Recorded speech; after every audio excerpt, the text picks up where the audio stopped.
Hey everyone and welcome. Today we're tackling a fun matrix problem called Count Submatrices with All Ones.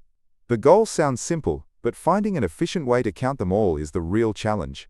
We'll break it down step by step, starting with the basics and building up to a really clever solution. Let's get started. Okay, so here's the official problem. We're given a matrix, basically a grid, that's filled with only zeros and ones. Our job is to find every single rectangular subgrid inside of it that is made up entirely of ones, and then return the total count. So just to be super clear, we get a grid like the one you see here. We need to look inside it and spot all the rectangles, of any size, that are completely filled with ones. A single one by itself counts as a 1 by 1 rectangle.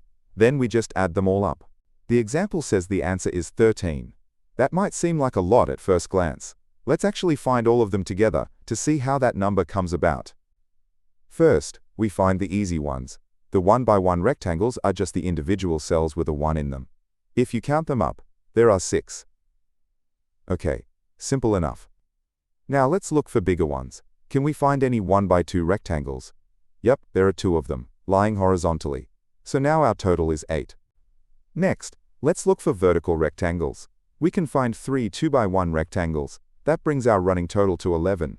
And what about 2 by 2 squares? There's one of those in the bottom left. Now we're at 12. Finally, there's one more. That entire first column is a 3 by 1 rectangle. Adding that in gets us to our grand total of 13. So doing this by hand shows us how we get the answer, but how do we teach a computer to do this efficiently? A pure brute force check of every possible rectangle would be way too slow. Okay, let's look at our first approach, which the editorial calls enumeration.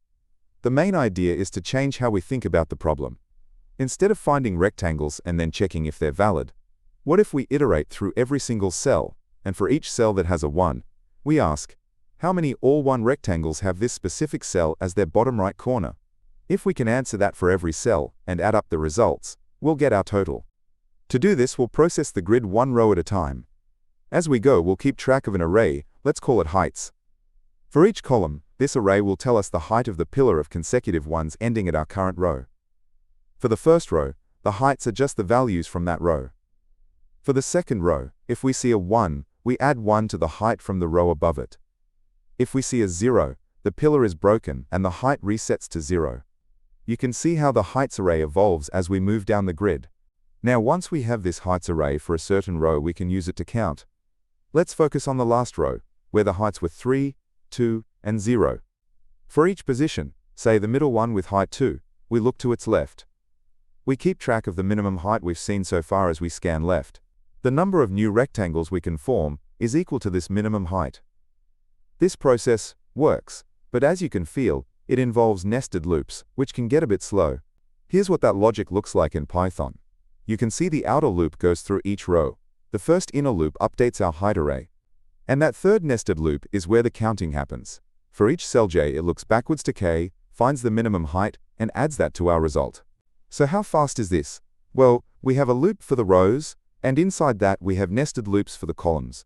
This leads to a time complexity of big O, of m times n squared, where m is the number of rows, and n is the number of columns.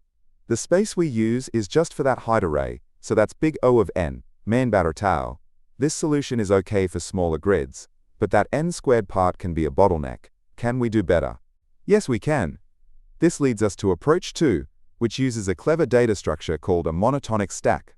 The key insight is realizing that for each row, the problem we're solving, counting rectangles in a histogram represented by our heights array, can be optimized. The slow part was that backward scan for every single element. A monotonic stack can help us find the information we need, specifically, the boundary to the left, where a rectangle would be stopped by a shorter height, in a much faster way. Here's the magic formula. We'll compute an array, let's call it sub, where the element at index j stores the total number of rectangles ending in that column for the current row. The value is calculated based on 2 parts. First, the new rectangles that are heights at j tall and stretch leftwards until they hit a smaller bar at index k. Second, any rectangles that ended at column k can be extended all the way to column j, because we know every bar between them is tall enough.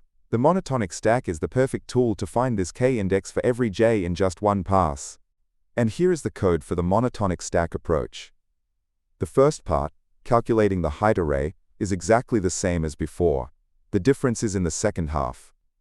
We initialize a stack, and then loop through the columns. The while loop maintains the stack's property. It makes sure we pop taller bars so we can find the first shorter bar to the left. Then we apply our formula and add the result for this row to our total. Let's zoom in on just the stack logic. We start with a sentinel value in the stack to handle edge cases. As we iterate, the while loop ensures that whatever is at the top of the stack is the index of the first element to the left that's shorter than our current one. We call that index k, capc.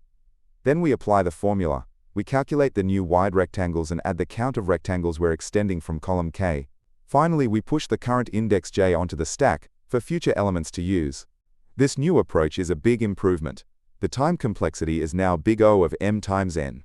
We still loop through every row, but the work we do for each row is now linear, thanks to the stack. Each column index only gets pushed and popped from the stack once. The space complexity remains the same, big O of n, for the auxiliary arrays we use. So to wrap things up, what did we learn? First, sometimes changing your perspective, like counting rectangles by their bottom right corner, can unlock a path to a solution. Second, we saw how a problem can contain a smaller, classic subproblem, in this case, the histogram problem. Recognizing that allowed us to optimize from a quadratic solution per row to a linear one. And finally, this was a great example of the power of the monotonic stack, an essential tool for your algorithm toolkit. I hope that breakdown was helpful. If you learned something, a like or subscribe would be amazing. If you have any questions or a different way of solving it, drop a comment below. And of course, if you want to support more content like this, there's always the Boba Fund. Thanks for watching, keep coding, and I'll see you in the next one.